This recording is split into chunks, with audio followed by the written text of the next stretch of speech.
ازيكم عاملين ايه؟ يا رب تكونوا بخير. رمضان كريم وكل سنه وانتم طيبين. قبل ما نبدا الفيديو ما تنسوش تصلوا على النبي وتشتركوا في القناه وتفعلوا الجرس وتدوسوا على اللايك، ويلا بينا نشوف الفيديو. خامس يوم رمضان هنعمل فطار، وكمان هقول لكم عملت ايه في اليوم ده. اول حاجه عملتها اني اتسحرت. كان سحور خفيف جدا، كان شاي بلبن والعيش اللي احنا عملناه في الفيديو اللي فات. هتلاقوا الطريقه بتاعته تحت الفيديو. عايزه اقول لكم ان العيش بالشاي بلبن او باللبن في حته تانية خالص، وخصوصا ان هو خفيف جدا على المعده، وكمان معدتي كانت تعباني، فكنت مضطره ان انا اكل حاجه خفيفه. سحرت بدري جدا ونمت بدري برضو عشان كان عندي جامعه الصبح، ونزلت وبالفعل كنت في المحاضره، وكنت خايفه قوي ان انا يجي عليا الدور واسلم البحث، لان لو كنت سلمت البحث مكنتش جاهزه كنت هتمرجح. بعد كده بوريكم بقى الكليه بتاعتنا كان شكلها حلو قوي بزينه رمضان، وهنا كنت بجيب السي دي بأكد. بعد كده بقى ما كملتش اليوم وسبت باقي المحاضرات وروحت، لان كنت تعبانه جدا. وكمان يعني مش هروح انا لوحدي، لا انا خدت صاحبتي معايا عشان تروح. كان يوم متعب جدا، اتمنى ما يتكررش. روحت بقى وهديت كده وارتحت شويه، وبعد كده بقى دخلت المطبخ عشان نعمل اول حاجه التحليه بتاعتنا في الفيديو ده. هنعمل طبقه جيلي وطبقه كاستر، وبين الطبقتين هنحط فاكهه. هجيب ربع كوباية من المية، عليها معلقة ونص كاستر أو نشا، لو مش متوفر كاستر هتضيفي نشا، وده كان كاستر. هقلبه كويس جدا واضيفه على كوباية من الحليب السخن. بعد كده أبدأ أقلبه كويس جدا عشان ما يكتلش معايا. بعد كده هوزعه على كاسات أو أطباق على حسب ما انت هتعملي فيه، بس تكون الكمية في كل كاس متساوية. كانوا 5 كاسات كوباية مية، وزعتها على 5 كاسات. ولو انت عايزة تضاعفي الكمية تمام. بعد كده بقى هحط طبقة فاكهة، بس هسيب ده يبرد كويس جدا. طبقة الفاكهة هتكون أناناس تفاح وموز، حابين تضيفوا أي أنواع فاكهة تانية عادي. وقبل ما تعملي الكاستر هتكوني مجهزة الجيلي. هتجهزي كوباية مية عليها باكت من الجيلي، وبعد كده برضه هيبرد كويس جدا، وتوزعيه على الكيسات دي بعد ما ضفتي الفاكهة. بجد بجد الكاسات دي كان طعمها حلو قوي. انا كنت بمنتج في الفيديو وقاعده باكل واحد فيهم. كان ماسك قوي كمان، يعني انا كنت عاملاه الساعه 3 ونص كده او بعد العصر تقريبا، وكان ماسك جدا، وكان حلو قوي طعمه في حته تانية خالص. جربوها هيعجبكم قوي. كفايه شكل الكاسات دي، انا كنت كل شويه اقول اللهم اني صايمه من جمالها بجد. وبعد بقى ما فطرت استنست الفرصه وكلتلي واحد كان طعمه حاجه تانية.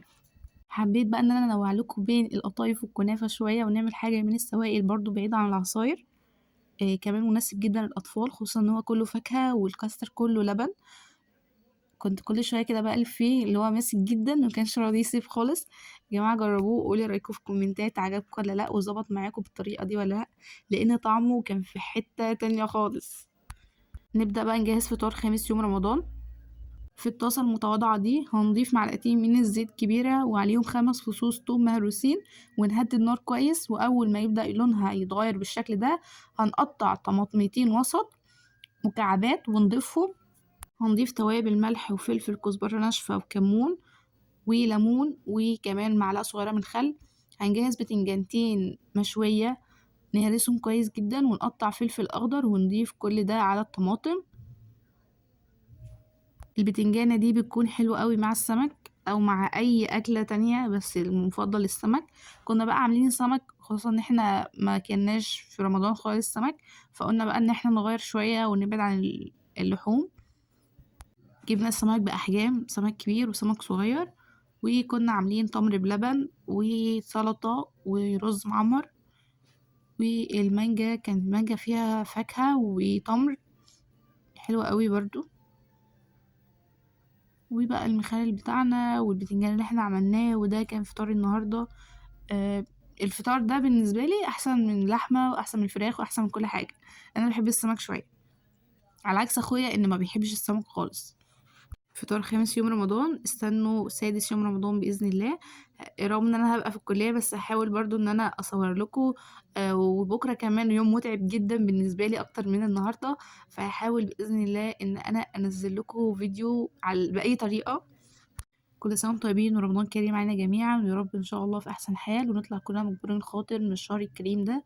وما ننساش الفروض والاذكار، وكمان القيام بيفرق جدا في رمضان او غير رمضان. هو عامة القيام حلو قوي.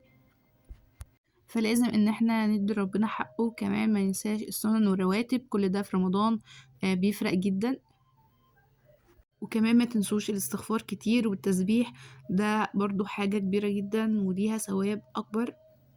كمان نحاول إن إحنا نختم القرآن على الأقل خالص لو مرّة، لإن رمضان شهر عبادة، فإحنا ملزمين بالسُنن والرواتب والفروض، كل الحاجات دي، فإحنا لازم نأدّيها بشكل دايم، بالذات في الشهر الكريم ده.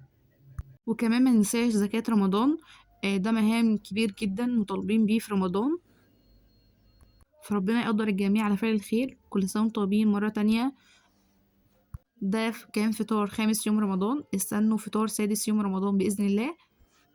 ما تنسوش بقى تشتركوا في القناة وتفعلوا الجرس وتدوسوا على لايك وتفعلوا الجرس عشان يوصلك كل الفيديوهات اللي أنا بانزلها جديدة، وكمان باشارك معاكم يومي في رمضان والأيام العادية، وأشوفكم في فيديو جديد في رعاية الله.